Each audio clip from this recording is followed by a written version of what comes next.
वो गीत तो आप लोगों ने सुना होगा, प्यार को प्यार ही रहने दो कोई नाम न दो। बड़ा अजीब सा महसूस कराता है। क्यों ऐसा होता है कई बार कि जब कोई प्रेमी या प्रेमिका रहता है तो वो रिश्तों को शायद बखूबी निभाता है, उस रिश्ते को, उस दरमियान। ये बात अलग है कि जब जिम्मेदारियां बढ़ती हैं तो न वो प्रेमी अपनी जिम्मेदारियों को पूरी कर पाता है, न वो प्रेमिका उन कस्मों वादों को निभा पाती है। थोड़ी सी आपदाएं क्या आईं, समस्याएं क्या आईं, पोल खुल जाता है इस रिश्ते की गरिमा का, इसकी गंभीरता का। क्यों महिलाएं थक जाती हैं इस रिश्ते से जो वो प्रेमिका के बाद पत्नी बनी रहती हैं, और क्यों पुरुष हार मान जाते हैं जिंदगी से जब वो तमाम जीवन जीने की सौगंध उठाए रहते हैं। नमस्ते, मैं अजय साहनी स्टार हूँ, रियल रिपोर्टर न्यूज का आपका पेज है, आप सभी का स्वागत करता हूँ। और बताने जा रहा हूँ मध्य प्रदेश से एक ऐसी खबर जिसमें एक पति ने लाइव वीडियो बनाकर फांसी के फंदे पर झूल गया, सुसाइड कर लिया। लेकिन मरने के पहले उसने जो वीडियो में बातें बोली वो बड़ा आहत करती हैं। क्या बोला उसने, आइए आप लोगों को पूरी खबर बताते हैं। बात मध्य प्रदेश के भोपाल से है। वो कहता है कि मैं जीना चाहता था, मेरी पत्नी, सास, ससुर और साले ने जीने नहीं दिया। मुझे आत्महत्या के लिए उकसाया, मुझे हर तरीके से प्रताड़ित किया, आरोप भी लगाए कि तुम छोटी जाति के हो। मेरी धर्मपत्नी आरती, जिसको मैंने दिलो जान से चाहा, जिससे लव मैरिज किया था, आज वो मुझे धोखा देकर मेरे घर से बहुत सारा सामान और जेवरात ले जा चुकी है।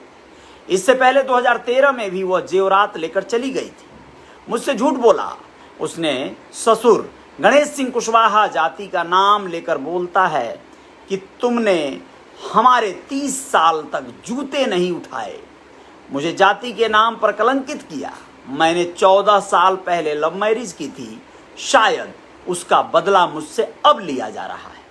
आप लोगों को बताना जरूरी है कि जो ये बात बोल रहा है व्यक्ति, वो प्रॉपर्टी डीलिंग का काम करता है, जमीन की खरीद फरोख्त और रियल एस्टेट के कारोबार से जुड़ा हुआ है।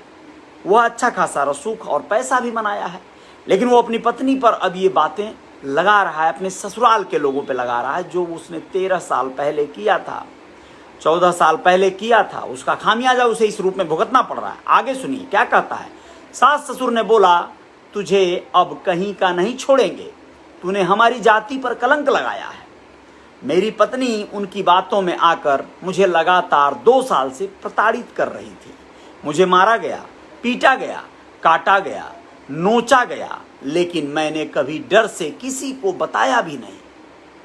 ऐसे हालात में ये सच बता रहे हैं आपको, जब आदमी अपनों से आहत होने लगता है, प्रताड़ित होने लगता है, खासकर जब इस तरह के रिश्तों में वो कसीदे पढ़ा रहता है, तो फिर वो अपनी इन कमजोरियों को, कमियों को किसी से कह नहीं पाता जल्दी। ये सत्य है। उसने कहा है कि लेकिन मैं कभी डर से किसी को बताया तक नहीं। मेरे ससुर ने भी मुझ पर कई बार हाथ उठाए। सास, ससुर, साला और मेरी पत्नी, इन लोगों से मिलकर मुझे कई बार प्रताड़ित की, मेरी दोनों फूल सी बच्चियों से दूर कर दिया।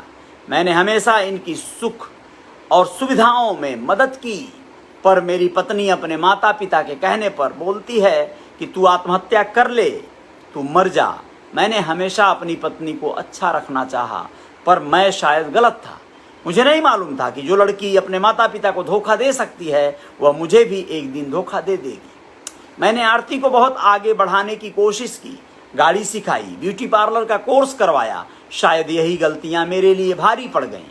इनका पूरा खानदान ही खराब है। मेरी 35 साल उम्र हो चुकी है, 14 साल शादी के हो चुके हैं। अब मैं क्या करूं? मेरी दूसरी शादी करने की हिम्मत नहीं है। मैंने कभी जीवन में ऐसा नहीं सोचा कि मैं दूसरी शादी कर लूंगा। इन लोगों की वजह से मुझे आत्महत्या करना पड़ रहा है। यह शायद मेरा आखिरी मैसेज है। मुझे इंसाफ चाहिए, मुझे इंसाफ जरूर दिलवाना। क्या गरीबों की सुनवाई नहीं है? यह लोग पैसे वाले हैं, पैसे के दम पर कुछ भी कर सकते हैं। अगर मुझे इंसाफ नहीं मिला तो मेरी आत्मा भटकती रहे। यह इमोशनल वीडियो बनाने के बाद वह आखिर अपने आप को फांसी पर लटका दिया। दोस्तों, भोपाल के कोलार में रहने वाला प्रॉपर्टी डीलर विनय रजक 36 साल का था, बुधवार को खुदकुशी कर लिया। उसका शव घर पर फंदे पर लटका मिला। सुसाइड से पहले उसने फैमिली के व्हाट्सएप ग्रुप में सुसाइड नोट व वीडियो शेयर किया था। उसने इसका जिम्मेदार ससुर गणेश सिंह कुशवाहा, सास शशि कुशवाहा, साला ओनीस कुशवाहा, पत्नी आरती कुशवाहा, बुआ ममता सिंह को ठहराया है। विनय के भाई वीरेंद्र रजक ने बताया कि 14 साल पहले विनय ने ब्यूटिशियन आरती कुशवाहा से लव मैरिज किया था। आरती के व्यवहार की वजह से भाई अलग रहने लगा था, यानी वो अपने परिवार से भी छूट गया, ससुराल से भी छूट गया। अंततः 8-10 साल तक दोनों के रिश्ते ठीक चल रहे थे। उनकी 2 बेटियां हैं। 2-3 साल पहले से मनमुटाव बढ़ गया था। भाई हमें कुछ नहीं बताया था। आप लोगों को बताना जरूरी है कि मृतक के भाई ने कहा कि हाल में पता चला कि भाई को उसकी पत्नी, ससुराल पक्ष के लोग प्रताड़ित कर रहे हैं। आरती बोलती थी कि मैं दूसरी शादी कर लूंगी, तुम मर जाओ। कई बार दोनों के बीच सुलह कराने की कोशिश की गई, लेकिन आरती सहमत नहीं हुई। 10 मार्च को उसने तलाक का नोटिस भिजवाया था। उसने आरोप लगाया था कि बेटा पैदा करने के लिए पति मारपीट करता है। यह आरोप था आरती का अपने पति पर, जो अब इस दुनिया में नहीं है, विनय रजक पर। दोस्तों, विनय के भाई ने बताया कि 13 जनवरी को आरती पति को छोड़कर मायके चली गई थी, साथ में बेटियों को भी ले गई। इसी के चलते जनवरी में भाई ने सुसाइड की कोशिश की थी, तब पड़ोसियों ने बचा लिया था। पिछले हफ्ते से आरती ने बेटियों से बात कराना भी बंद कर दिया था। इस कारण वह तनाव में रह रहा था। क्या आप लोगों को नहीं लगता कि रिश्ते एकदम बड़े नाजुक डोर से बंधे रहते हैं? इनको प्रेम और समर्पण और तमाम तरह के ऐसे भावों से बेहतर बनाया जा सकता है, लेकिन जब हम बिल्कुल स्वार्थ में लिप्त हो जाते हैं, चाहे वो कोई भी हो, पति हो या पत्नी हो, तो फिर मानवता शर्मसार होती है और ऐसे ही जिंदगियां तबाह हो जाती हैं। अब वो पत्नी आकर भले आंसू बहा ले, बेटियां तड़प लें, रो लें, लेकिन अब विनय रजक वापस तो नहीं आएगा। तो ये हालात होते हैं, ये बातें होती हैं, लेकिन कुल मिला जुला कर बहुत दुख की बात है। इस तरह की वारदातें समाज में नहीं होनी चाहिए, लेकिन यकीनन ये रुकने वाली भी नहीं है, ये होती रहेंगी, ये होती रही हैं। बहुत बहुत शुक्रिया, धन्यवाद आप सभी का। मैं ठीक हूँ। विनय त्रिपाठी जी पूछ रहे हैं कैसे हूँ? बढ़िया हूँ दोस्त, आप कैसे हैं बताइएगा। गोरखपुर जल्दी ही आगमन हो रहा है, अगर आप हैं तो मुलाकातें भी होंगी आपसे। वकील साहनी धन्यवाद आपका, बहुत बहुत धन्यवाद। जनता जागृति सेवा संगठन से बोल रहे हैं आप, धन्यवाद, जय हो, धन्यवाद आपका, बहुत बहुत धन्यवाद, बहुत बहुत शुक्रिया। Dinesh Kumar Nishad, good night, thank you Dinesh ji, बहुत बहुत धन्यवाद। जयप्रकाश साहू जी, बहुत बहुत धन्यवाद। जितेंद्र निषाद, आभार आपका। जगदीश राउत, बहुत बहुत धन्यवाद। और धानी बीसी, नमस्कार, बहुत बहुत धन्यवाद भाई। और फूल सिंह जी, बहुत बहुत शुक्रिया आपका, बहुत बहुत धन्यवाद। हेलो शशि तिवारी, बहुत बहुत शुक्रिया। शिव दयाल प्रसाद जी, आभार आपका।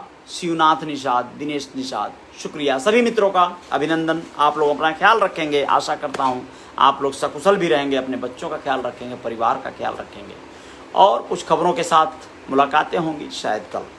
बहुत बहुत धन्यवाद, नमस्ते।